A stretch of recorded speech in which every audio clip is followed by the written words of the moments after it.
Good afternoon, Commissioners. Let's call the Government Oversight Committee meeting of February 3rd, 2021 to order. We will start with the roll call. Michael, will you begin that, please?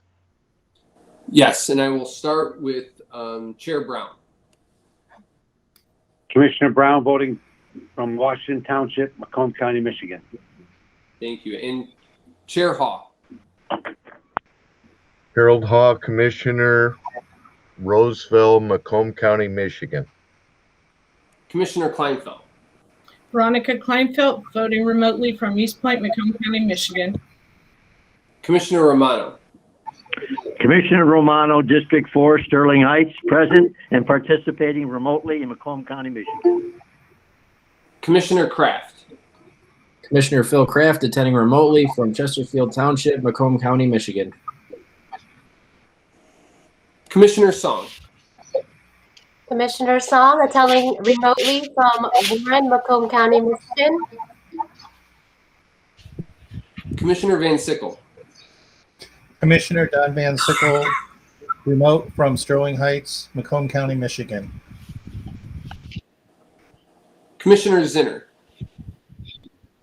Commissioner Barb Zinner from Harrison Township, Macomb County, Michigan. Commissioner Matuzak. Commissioner Julie Matuzik, participating remotely from Clinton Township, Michigan, Macomb County. Commissioner Farrington. Jeff Farrington, participating remotely from Utica, Michigan, Macomb County. Commissioner Sabatini. Commissioner Sabatini, attending remotely from Macomb Township, Macomb County, Michigan. Commissioner Nard.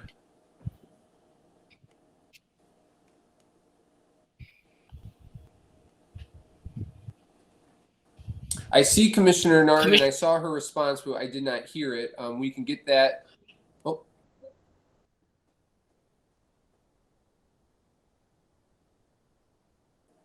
Michelle, you may want to try it again.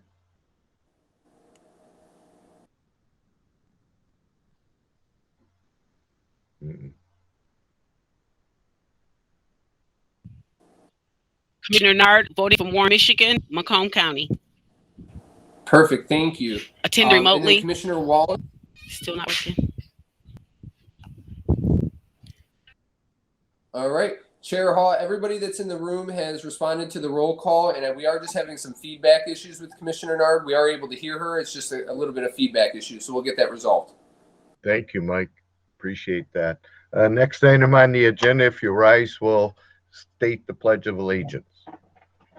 I pledge allegiance to the flag of the United States of America and to the republic for which it stands, one nation, under God, indivisible, with liberty and justice for all. Thank you.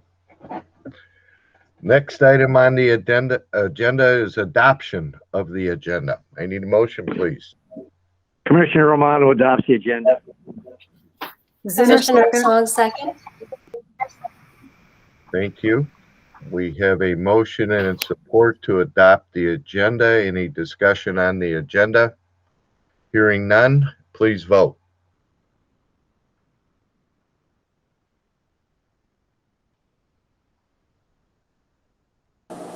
That motion passes 12-0. Thank you, Mike. Next item is our first of two public participations. It's 5-minute max per agenda items only. Is there anyone from the public that wishes to speak on agenda items only? Do we have anybody in the chat box? No, Chair, there's no one who has registered to speak in the chat box. Thank you. So it's going once, going twice. Public participation is closed. Next item on the agenda is a presentation from Human Resource Labor Relations Department overview by Andy McKinnon. I need a motion, please. Motion to receive and file. We have a motion by Support by Sabatini. Commissioner Kleinfeld, supported by Commissioner Sabatini. Andrew, it's all yours. Thank you, Chair, very much. Ladies and gentlemen of the board, good afternoon. Thank you for inviting me here today. I noticed that the meetings are recorded, which I think is great, and I don't have anything that I'm going to present on your screen. Rather, I was going to kind of walk through who we are, what we do, and then take any questions from you. Chair, with your permission, I'd like to proceed with that. Please do so. Okay. So my name's Andrew McKinnon, and I know I've had an opportunity to exchange emails with several new Board of Commissioner members, and then the Board of Commissioner members that have continued to be with us since the last term. We certainly have had some opportunities to connect. My office consists of 27 different positions, and I'll sort of walk through those with you. I'm the Director for Human Resources and Labor Relations. I have a Deputy Director, Carlin Semlo, who has been with us for many, many years, and a Service Director, Brian Jacks, who actually started with the county as a library aide when we had a county library when he was 17. He's now 40, and he's got 23 years in with the county already. So extraordinary longevity in our department. I've been with us about 2.5 years. One of my very first jobs, however, was as the summer help out at the Macomb County Sheriff's Department Marine Division. Still my favorite job that I've ever had. If I could earn a living doing that, I would go back tomorrow. But this job, I would say, is a very close second. And I really do enjoy what I get to do, especially because I get to work alongside of the great staff that we have in Macomb County. And I greatly appreciate the staff that we have at Macomb County. We also have a benefits administrator, Jennifer Smiley, who was recently promoted to that position. A retirement services administrator, Stephanie Dobson, who some of you may have interactions with in your roles, either as long-term pension eligible board members who are on the pension system, or possibly new members who are in our defined contribution system. Stephanie heads up all of that. We have an operations director, Denise Krasminski, and then we have 6 consultants in our office. Each consultant position in our office teams up with different departments within the organization. We've got one consultant position that'll be posted very shortly because Jennifer Smiley, that moved into the benefits administrator position, was a consultant. So we'll have a new position open. An example of how they team up with their departments is one of our consultants, Mia Mazzini. She's assigned the Sheriff's Department and Information Technology. So that's how we kind of break up the county within Human Resources and Labor Relations. We've got a point person, and then they've got a supervisor, and then ultimately the director. And that's sort of the structure of our department at Human Resources and Labor Relations. What we do is what you would generally expect from a Human Resources department. We do the posting, the advertising for postings. We're fortunate enough to do the hiring. That's probably the best day in an employee's career. Everybody's excited. They've got a new opportunity. They're coming into a new job for which they've applied and been a successful candidate. Unfortunately, we also do the discharge, which is probably the least pleasant day in an individual's employment career. And we have to do that from time to time, but it's never something that we enjoy or look forward to, but it is a necessary thing for us to do out of our department. We also handle employee counselings. We handle employee questions. We handle employee complaints. So all of those come into our department, and we handle those internally. Our office also handles the contract negotiations, which is the labor relations department, the labor relations side of our department. We handle all contract negotiations throughout the entire county, from our 312 negotiations with our sheriff's department to all of the other 22 collective bargaining groups that we have here in Macomb County. We've got, by and large, very positive relationships with our collective bargaining groups. That's something that's important to us.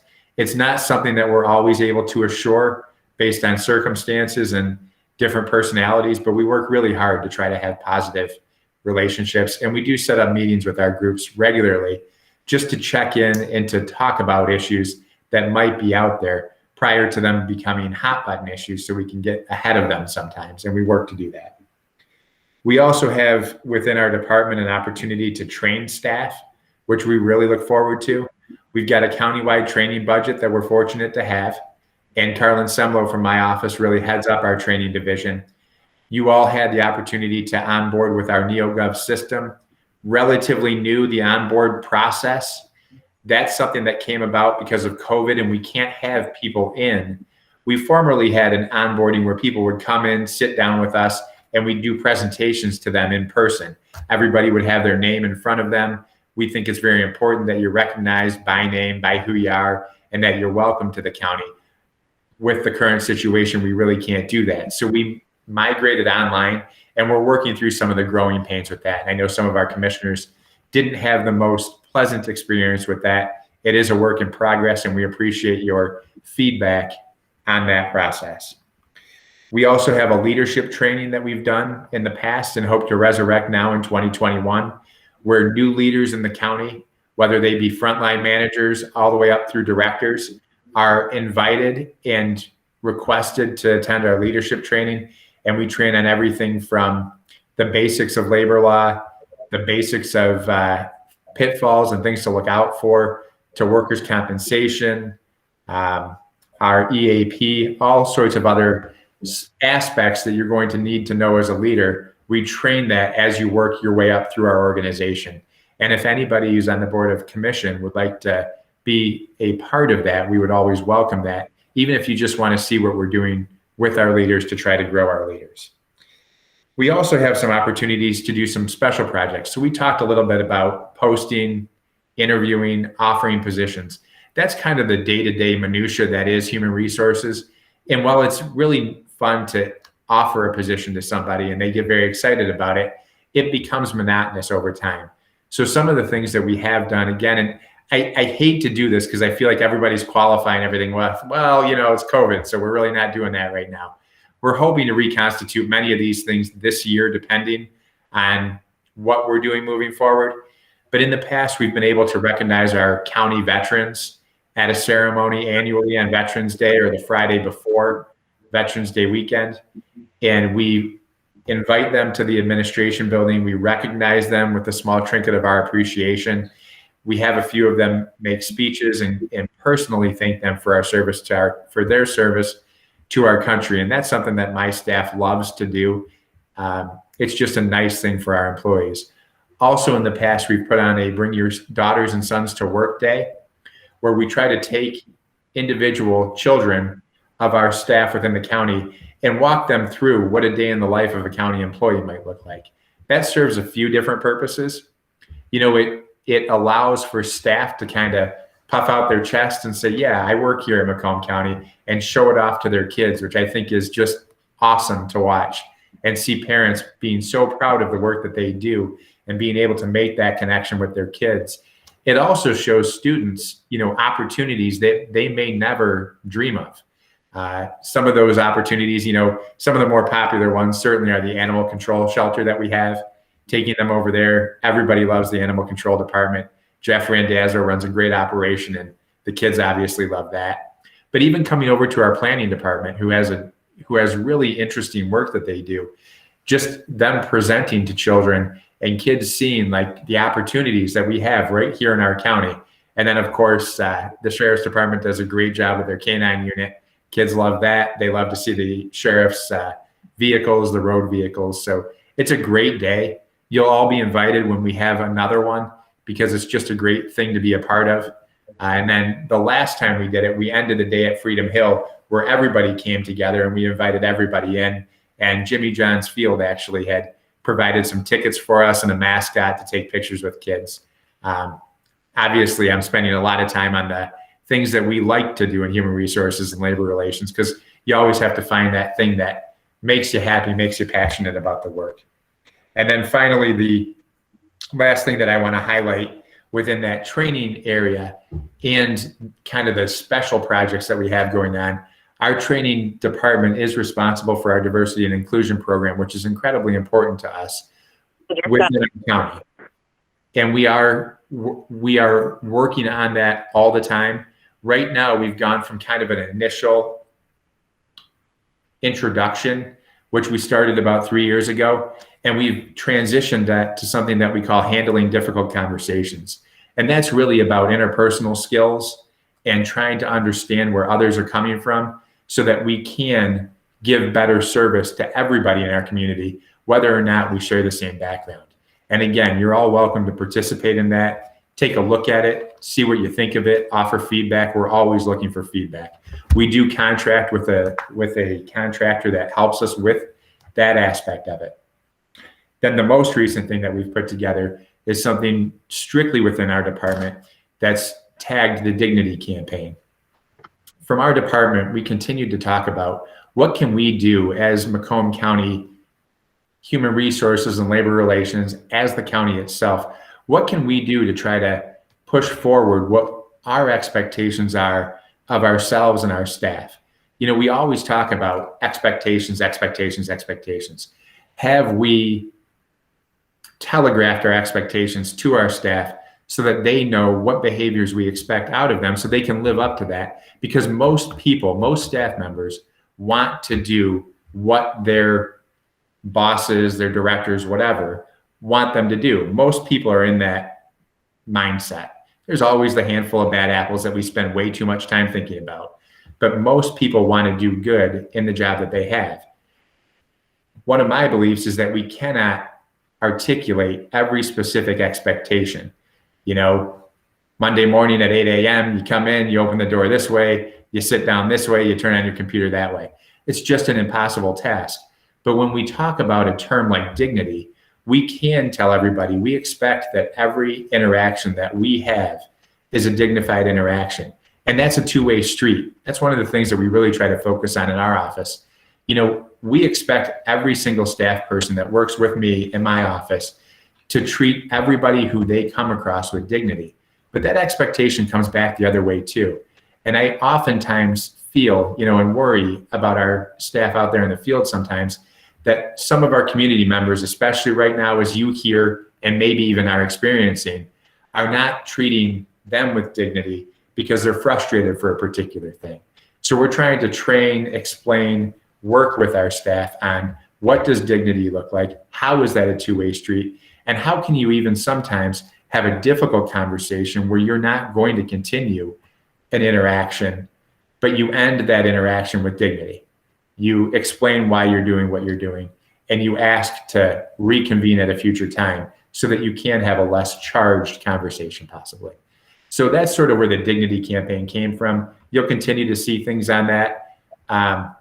I guess in order to wrap up, I have the distinct pleasure of working with extraordinarily able staff and to take responsibility and credit for all the great work that they do. I will tell you, every time you see something good come out of our office, it's going to be the consequence of the staff in my office, because I have extraordinary staff and it's almost never me. I don't know how to explain to you how important it is that you keep me around, because without me, it doesn't happen. But it's really my staff that does everything every day. They are extraordinary, and I would always give them the credit because they really do create everything that you see. So with that, I would be glad to answer any questions that you have. Thank you, Chair. Thank you, Andrew. And I would like to say, having dealt with you personally, as well as a member of your staff, the professionalism that you get the compliments on, and you can see the pride in your voice, are not only internal, but those that are dealing with you externally you and your staff are one of the best HR departments they've ever dealt with. So congratulations to you and all the things you're doing and the amount of communication that you put out. I think that's just incredible. My first speaker is Chairman Don Brown. Cheers, Thank Chairman. you, Mr. Chairman. Thank you, Mr. Chairman. Thank you, Andy, for coming out. We appreciate hearing from you, and you've always been very accessible to us and me as a commissioner in the past, and these new commissioners will look forward to that same relationship that you've had with all of us who have been here previously. So thank you for that. A couple of points I wanted to see if you could answer, because I don't know if maybe some of us have been covered in some of the entry level discussions with our new commissioners, but you tell us how many full-time employees we have and how many part-time employees we have as a person allows to give them a size and scope of who's here. Absolutely, Chair. Thank you. So we've got around 2,654 employees at any one time. Of those 2,654, we have about 400 who are part-time, and the rest would be full-time.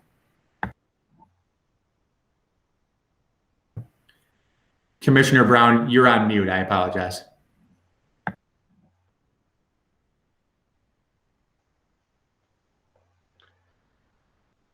Chairman, are you there?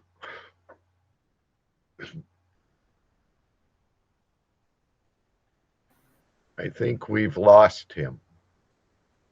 If he comes back with additional questions, we'll defer to him. Our next speaker, and I will remind all the commissioners, if you're wishing to speak, please press your request to speak button. Next is Commissioner Kleinfeld. Thank you, Chair. Andrew, I don't want to spend a lot of time on this meeting, but I do want to call you after or within the next couple of days regarding a couple of things. One is how, with regard to new positions, when it's not an expanding of existing positions, but a new position, how we determine whether that's a union position, whether it's an at-will, that sort of process. But the other one is I want to talk to you about the unique relationship between our department and the county exec's office. An example is we don't vote on his contracts. We vote on all the other contracts in the county, but not out of his department. And by the same token, he doesn't veto or refuse to pay our contracts. And I think the same applies to employees. I have fought with other commissioners, particularly last year during budget. I do believe we set a budget, but once we set a budget, I don't think it's our business to determine what the county executive pays his at-will executive, his deputies. So I fought with commissioners over that last year. So I want to talk to you a little bit further about that away from the meeting and see if we can figure that whole situation out. Thank you. Commissioner, I think that you just want to get together. So I don't see there's any need for a response. I'm really happy to always talk to you, and I look forward to that. Just for everybody's information, whenever you get an email from me, on the bottom of the email isn't only my office line, but my work cell phone is in that email. You can call me on that 24 hours a day, 7 days a week. Please always feel free, and that's for anybody, any of our staff members, any commissioner. Call me at any time. I can't promise you I'll answer at 2 a.m., but I certainly will get back to you as soon as I can. Thank you, Andrew. Next is Commissioner Sabatini. It's all yours, Joe. Thank you, Chair. Afternoon, Andrew. Just to kind of expand on Chair Brown's question, can you tell us right now how many positions are vacant or have been put on hold? Based on the last budget process and where we stand as a county. I'm just kind of curious, just to kind of give us a full scope of the picture of employment with the county. Commissioner Sabatini, I cannot tell you off the top of my head how many vacant were put on hold. I'm actually getting together with Steve tonight, Steve Smeagol. I can't tell you off the top of my head. I can tell you after this meeting, and I will communicate that out to you after this meeting. If it would be fair, I'll communicate it to Commissioner Haw as the chair, and then he can share it with the entire board or however he sees fit, if that's fair to you. That's fine. Just so collectively, it's a question for the entire board. So just looking for an update on that. Just kind of trying to get up to speed on things. So that works for me. Thank you, Chair. And without pinning myself in, I believe it's somewhere around 100 positions, Commissioner Sabatini, but I want to give you an accurate number. So let me find an accurate number for you. I think Chair Brown is back. You have the floor. Yes, good afternoon, Andrew, again. How many unions are in the county right now? What's the number of unions? Thank you, Commissioner Brown. We have 22 collective bargaining units. And with those 22 collective bargaining units, we've got a couple of different units of UAW, one large unit of AFSCME, about 5 units of POAM or TPOAM, 2 Teamsters, some other here and there. Command Officers Association of Michigan takes care of our command over at the Sheriff's Department. So the individual named unions, I would say there's 7 probably, but of those 7, you've got 22 collective different units within those 7 different unions, if that makes any sense. I hope it does. It does. Okay. It does. Explain the Board of Commissioners' role in contract approvals. I mean, but maybe I can explain simply. I mean, the executive's office negotiates the contract, sets the parameters that you're able to go to the unions and discuss. Once a contract's negotiated, it's brought before our board, and we commissioners vote either up or down on it. I guess I'm saying this to the commissioner, that we don't get involved like it used to be under the old board when I was a young commissioner, but we got involved in union negotiations, talked with the personnel director at the time about the issues that were before us. But in fact, your office negotiates those contracts and brings to the board for an up or down vote. Would you explain the commissioner's roles in the negotiation, that, as far as you know, based on your experience? Yes, thank you, Commissioner Brown. So my most recent former job was at Centerline Public Schools, working as the Human Resources Director there. And in that role, the negotiations are really led by the Board of Education. So they hire the superintendent, but they also send us on our way when it comes to contract negotiations.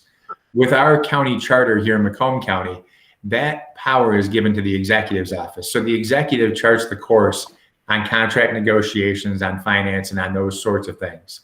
We negotiate those contracts. We sit down at the bargaining table with our 22 different units. We hammer out an agreement. We tentatively agree on that agreement. So you often hear it referred to as a TA.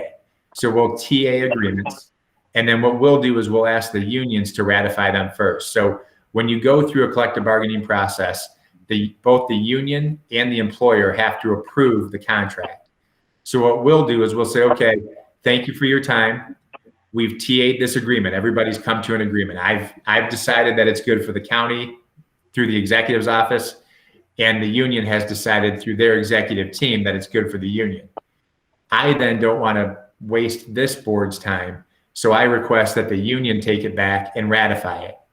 Once it's ratified by the union, meaning that they've approved it, we then put it on a board agenda for you to either vote yes, you like what's going on, or no, you don't like what's going on. What we really focus on when we bring it to you is the financial implications of the contract. So what you'll get is an outline of the different financial changes that are in the contract and anything else that's really significant. Sometimes we have things that are work rules that are not gigantic and the board wouldn't really care about those. We may not run those by you. We would always have them available and can communicate them or talk about them. But we really try to get the financial pieces, the insurance pieces, the retirement pieces before the board for an up or down vote. Okay, thank you. I think that's good information for the new commissioners to understand our role in negotiations and how we're involved in the contracting. Many of us, especially big commission people, say, well, I want a job. People looking for jobs, tight economies are asking us, how do these commissioners send someone to the county if they're looking for employment? Okay, well, where do we direct them? Yeah. Would you advise us if we get a constituent that's looking for a job and they say we can hire and fire people, which we can't, but what would you advise us to do? Thank you, Commissioner. That's a great question. So one of the things we do take a lot of pride in is sort of our fair process for hiring individuals throughout our organization. So all of our positions are posted publicly through our NeoGov Jobs website, and that is located at the Human Resources webpage. And then you go through a system where you put in your credentials, you can upload your resume, and then you apply to different jobs throughout the county. The nice thing about the system is once you've put in your resume and your information, you can always be applying for the next job, and you don't have to go through all of it again. You can just upload the pieces that you want to have uploaded to that system. We then select, our consultants actually go through the applicants, select who they believe is most qualified, and then they forward those applicants on to the department director or their designee for consideration, identifying those who they want to have interviewed. Then we do interviews, and ultimately we hire. So one of the things in the past as a county, from what I understand, is we used to do all of our posting internally. So we do it on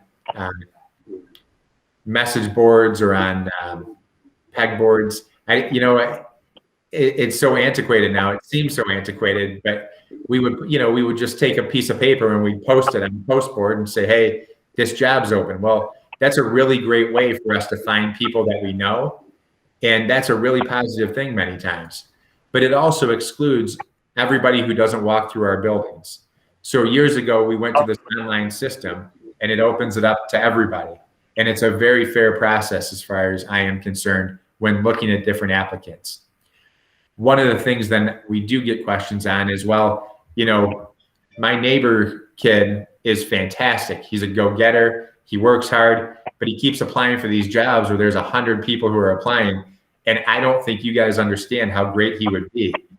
I'm always happy to receive those emails and forward that on to the consultant. And the way that I usually handle that is I simply say, hey, Commissioner Brown has given me this. And he said this kid is outstanding. Would you please take a look and see if he meets the qualifications? I'm not asking you to interview. I'm just letting you know that we've gotten a positive review on this applicant. I would do that for any commissioner, but I'd also do it for anybody who took their time to email me and say, this applicant's great. I don't think that's a leg up. I think that's a opportunity to maybe get some information on a candidate. And I think that's a really positive thing for us. Our employees are what makes our county so successful, and it's a credit to the support we give them. And for the new commissioners, I think we're commissioner employees too. Can you explain a little bit about the EAB, the Employee Assistance Center? That's a real tool that maybe we sometimes forget about. I sometimes forget about being a commissioner, but that we make available to our employees. And from time to time, we get feedback from employees with various issues and how to help approach them. That employee assistance program that we have has been very helpful to many people. Can you explain a little bit about what that is? Yes, absolutely. So we have an employee assistance program, often referred to as an EAP. And that is free of charge to all of our employees. The first year that a retiree has retired, it's free of charge to them and any elected official, and then everybody's family, employees, first-year retirees, or elected officials. And the EAP provides free counseling. It provides free opportunities to just call and ask questions about things that you might be concerned about. Anybody who might have a substance abuse problem, might have a financial problem, anything like that, they can call our EAP free of charge and just request some information. They also provide materials, books, and pamphlets on these different areas. One of the books that's actually outside of my office now, free to our employees, is a book that revolves around what happens when an individual employee is going through a separation or a dissolution of marriage. It's a very difficult time within somebody's life, and it's a very lonely time often, but it's also something that so many people have gone through, and there's support out there. And we've got that support through our EAP and through others, that you're never really alone. We care about our staff. We want them to be well. I'm really glad that you brought up our EAP, Commissioner Brown, because our EAP is through an organization named the Alliance. The Alliance is based out of Troy, and they do charge a little bit more than some other EAPs. But the person who we've had assigned to our account is a guy by the name of Thomas Tilson.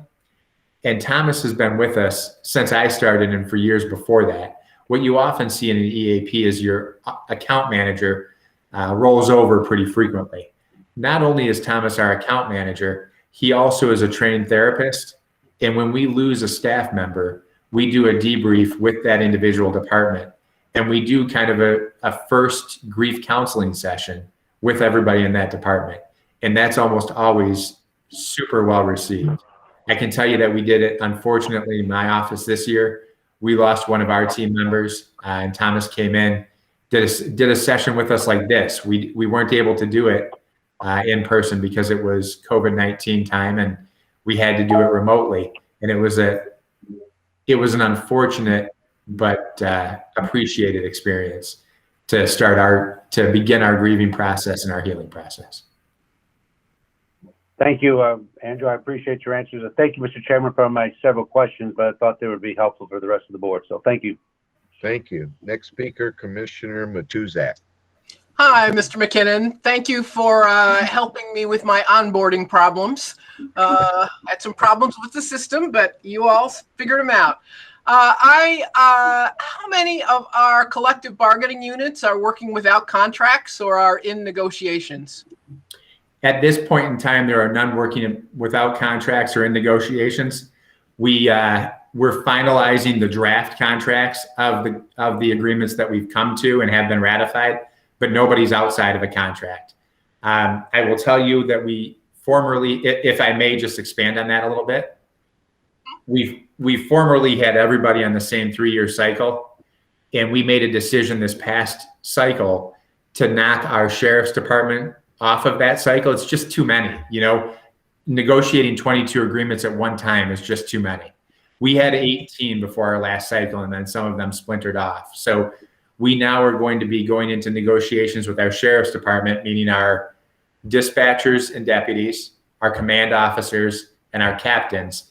Those 3 will be going this year, and that's referred to as a 312 negotiation. And I'm sure from you're shaking your head, yes, I won't go any deeper into that. So we've got those 3 this year, and then next year it'll be everybody else. The current collective bargaining agreements for all non-sheriff department employees end in 2022. Those 3 sheriff department groups end in 2021. Thank you. Thank you. Thank you. On second round, Commissioner Kleinfeld. Thank you. And I don't need a response because this is more of a comment. You went through the process of collective bargaining, and that is the process that we use. There are a few commissioners, I'm one of them, that have expressed that somewhat of a backwards process because you go into negotiations without having any knowledge what the overall big numbers that the board would accept in the budget would be.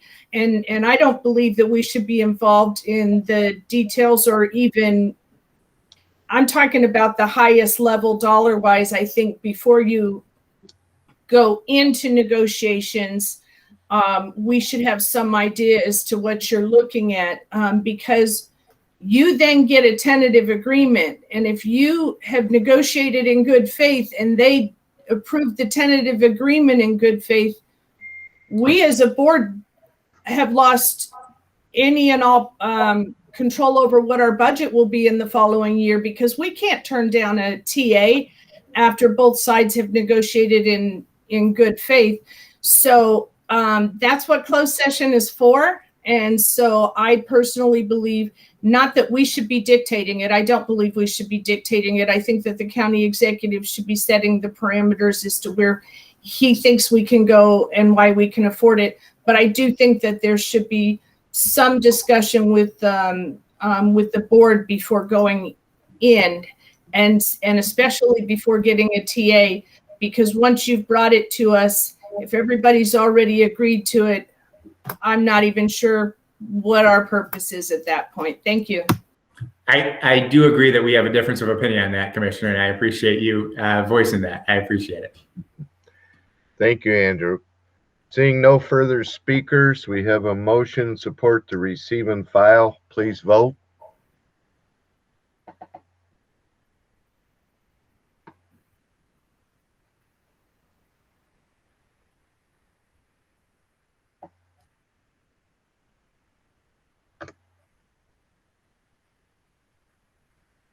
That motion passes unanimously. Thank you. If I may, Commissioner Ha. Yes, go ahead, Andrew. You probably saw me have a big smile on my face. I have the ability to see everybody on the same screen. It might not have seemed right on point. It's when Commissioner Song's daughter got on the screen, and she's adorable, Commissioner Song. So Trying to very, keep very her cute. distracted with snacks Thank right you. now. She's probably next to speak, but thank you, Andrew. Thank you for the time. Take care, everyone. Thank you. Moving on to item 6A, adopt compensation for community mental health board. I need a motion, please. Mr. Chairman. Yes. I'll move that, Mr. Chairman. Support from Matusik. Thank you. We have a motion by Chairman Brown, support by Commissioner. Kathy Vosberg is on the meeting. Kathy, are you there? Yes, I am. I'm Kathy Vosberg. I'm a former county commissioner, and I'm currently the chair of the Community Mental Health Board.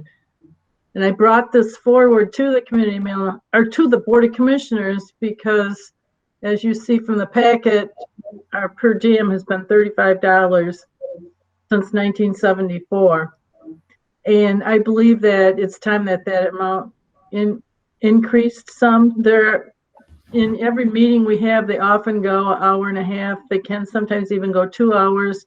Plus, there's always, as you know, from your own preparation for agenda, there's times you have to do some research and questions beforehand. And I personally am going to be retiring from that board, so I will not probably benefit very much from this change. But I thought this would be a good time to do it, so that it's not something I'm asking for myself. I'm asking on behalf of the hardworking members of the Community Mental Health Board. Thank you, Kathy. Let me say your retirement will be a great loss to that board, and we will surely miss you. Thank you.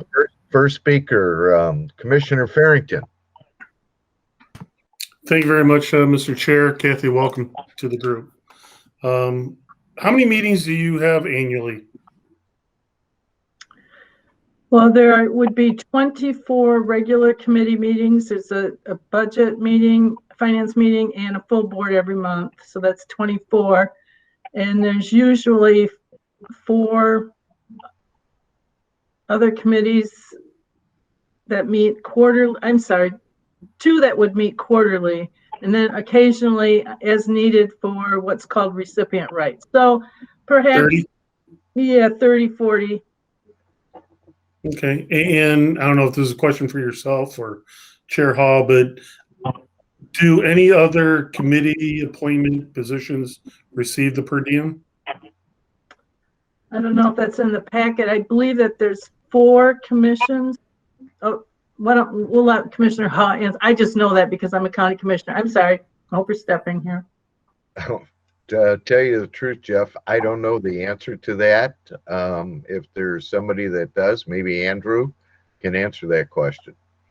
Yeah, well, I can answer. I do know this committee by state law is chartered that they can receive compensation, but I don't know that we have others. Okay, I was just wondering because obviously a precedent would be set if this is something we have for all the other ones. Thank you. That's all I have. We'll get that information to you. Next is Commissioner Kraft. Thank you, Mr. Chair. Just a quick answer to Commissioner Farrington's question. I believe there are 2 or 3 other boards in the county that do receive a per diem. CMH is at the bottom in dollars right now, but I'm just speaking because I'm going to let the board know that I'm going to abstain on this vote because I am currently on the CMH board, and this would obviously affect that per diem. So thank you, Mr. Chair. Well, and thank you for that, Phil. With clarification, originally it was thought that the commissioners serving on the board did not receive that per diem.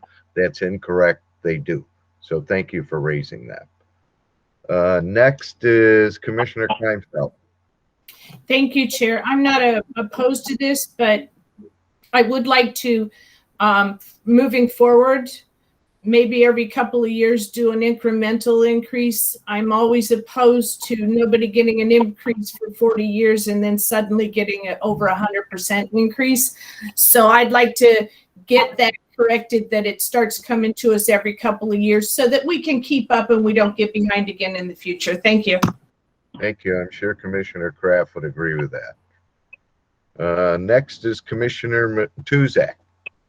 I am not opposed to this at all, but I'm a budget person, and so piggybacking on Commissioner Farrington's question, it was sort of like I'm trying to estimate how much this may cost. Is it covered in the budget? Does something else have to be cut to cover this? I didn't see that in any of the materials that we were sent, so I'm curious about that. Commissioner Kraft, would you or Kathy care to answer that? I can if Kathy doesn't want to. Well, then jump in. It would be covered in the community mental health budget, not the general fund for the county, if that helps. Well, and is there, I mean, I'm assuming there's not a whole lot of shall we say, fat in the community mental health budget. So again, my question is there money to cover this? Because if there's 30 meetings a year, a bunch of different folks, I know we have a lot of vacancies now, that adds up pretty fast at $75 a meeting. And so I want to make sure that it's covered in a budget item somewhere. Thank you. Just Mr. Chair, if I could expand on that. Go ahead. With community mental health, it definitely has the funds for it. We have as of our last financial report, we have a full reserve as well for funds. So right now, compared to where we were 3 years ago when we were hitting hard times, this would be probably the best time to possibly do something like this. And I think in the future, if times did get hard again, we could obviously decrease the per diem. But right now, there is funds in the CMH budget for this. Kathy, did you wish to add to that? Yes, thank you, Mr. Chair. The currently our budget, the community mental health budget, will not require any budget amendment to accommodate this request. Part of the reason is that our fiscal year began on October 1, so we will have almost been halfway through the year. That's one of the big reasons why that will not. And then for the new commissioners, when it comes to budget time, you'll learn what you authorize is a single payment to the community mental health, and this does not impact that amount at all. It's strictly out of the funding that the community mental health department gets from the state of Michigan. And could I address what Commissioner Kleinfeld brought up about reviewing the per diems? I think that's a good idea. And I did apply the cost of living raise to that $35. And if we applied that back to 1974, the per diems should have been, but I don't think they need to be, $183 a meeting. So that would have been quite a challenge, Kathy. Thank you for that. Seeing no other speakers, there's a motion support to refer this to full board. Please vote.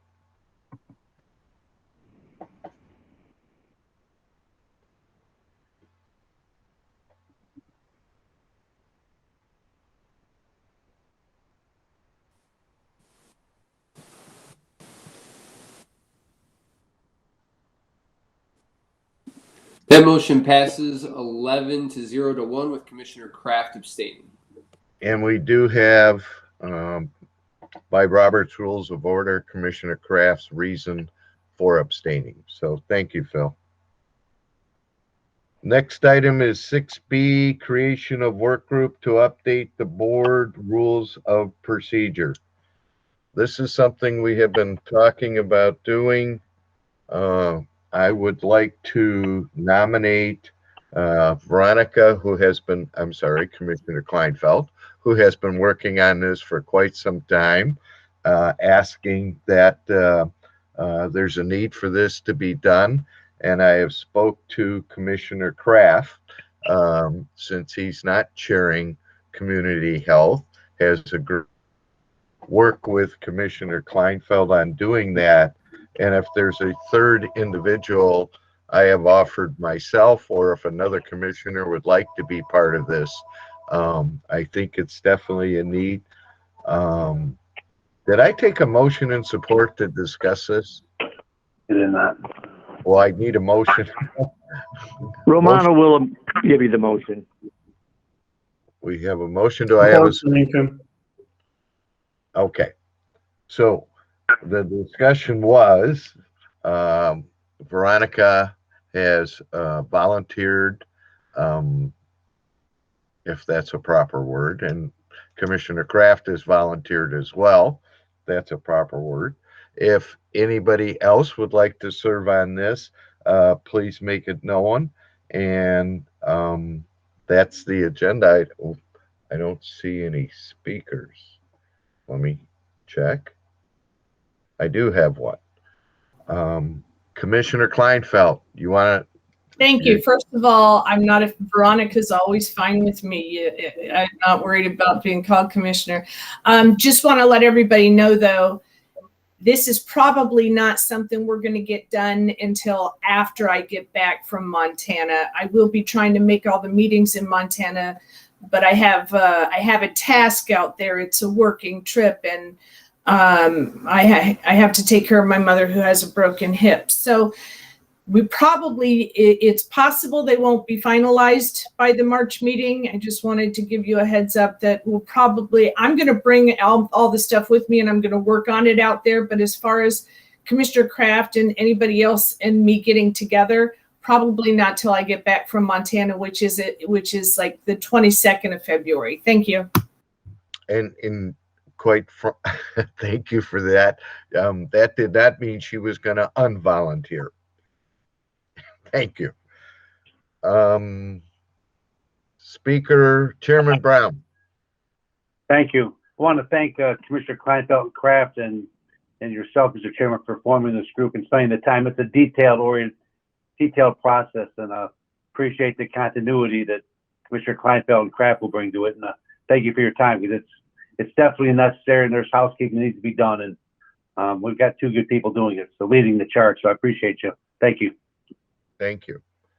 Seeing no other speakers, please vote to refer this to full board.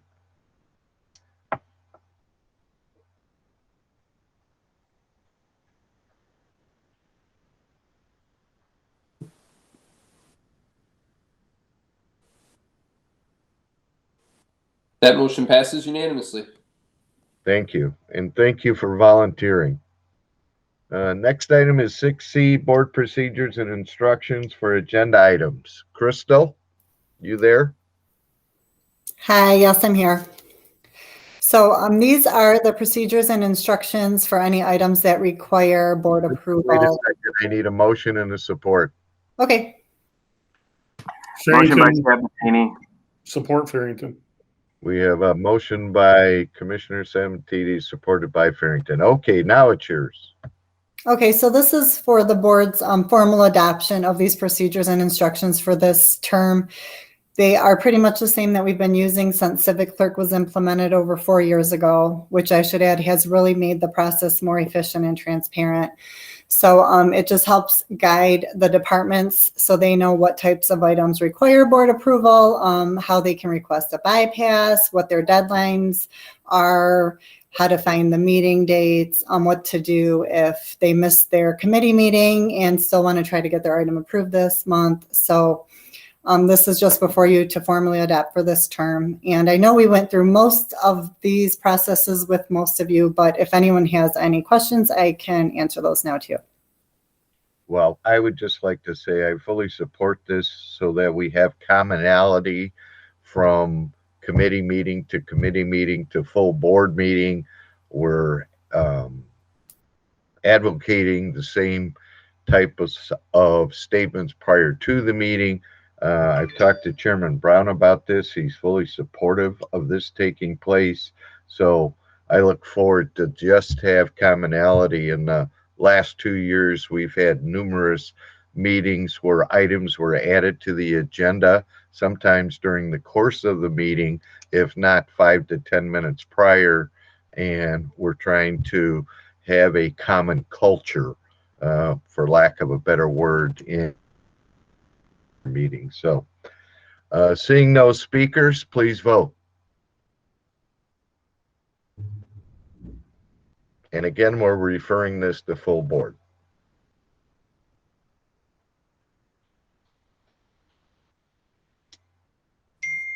That motion passes unanimously.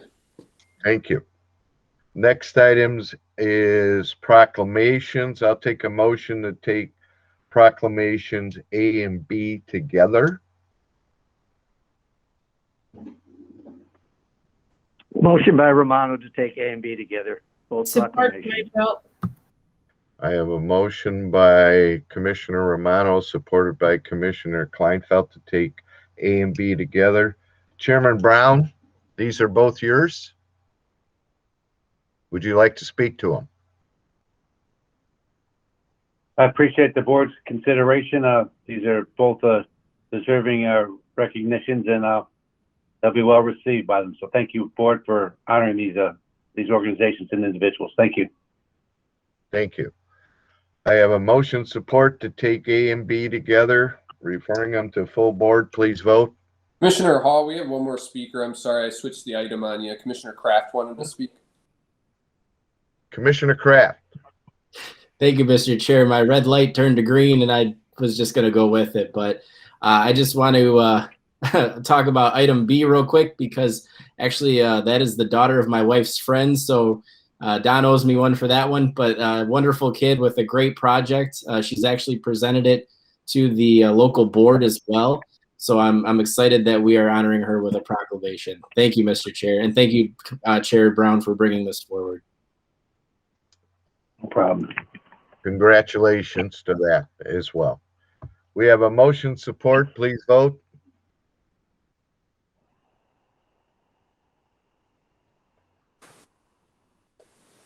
That motion passes unanimously. Thank you. Next item is correspondence. Do we have any correspondence? Patty? Okay. There's nothing listed there, Commissioner Hall, for correspondence. All right. We will move on from that to item number 9 is new business. Any commissioner have new business? I do very quickly, Chair. It's Veronica. Go ahead. So I just wanted to check in with Barb to see if the checks are starting to come in. I'm hoping they are. If you haven't gotten mine, I've already sent it, but I'm hoping that commissioners are getting on top of that. And it's very hard for the person who's supposed to be asking for the money to be the one to lean on other commissioners. So I'm going to do it for you. That's all I have. Thank you.